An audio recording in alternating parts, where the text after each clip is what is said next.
Aujourd'hui, ça a été une journée clé pour la réponse à l'épidémie de Ebola en Ituri. L'Organisation mondiale de la santé, aujourd'hui, a amené plus de 5 tonnes de matériel sur le terrain. Des kits de prévention et de contrôle des infections.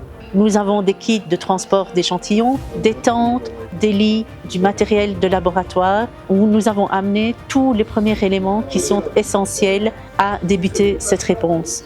Et nous avons enfin aujourd'hui sur le terrain une quarantaine d'experts de l'OMS et du ministère de la Santé pour travailler sur les différents piliers de la réponse. La prise en charge des cas, l'information et l'épidémiologie, la surveillance, la communication des risques, la logistique, l'administration, les finances, la planification.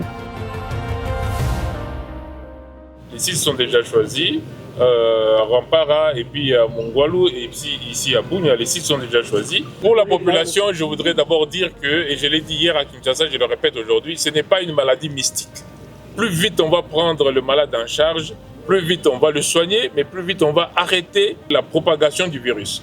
Le traitement est gratuit, venez vous faire prendre en charge, qu'on sache que c'est telle maladie et qu'on vous donne les médicaments adaptés.